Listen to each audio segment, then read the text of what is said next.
next is cold form section. In case of cold form section, we bend the plate in our required shape. For example, here C section and here this is sigma section.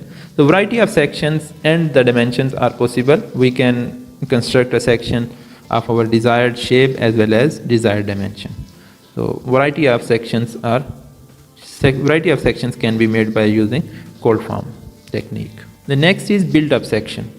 So if the hot rolled section are unable to resist the applied load and we need to increase their cross section, so we can combine 2 or 3 or multiple sections to make a new section. So that section is termed as built up section. For example, here we have combined 2 angle section to make a T section, and here we have combined 2 channel section to make a W section, or we can combine these C sections to make a box section.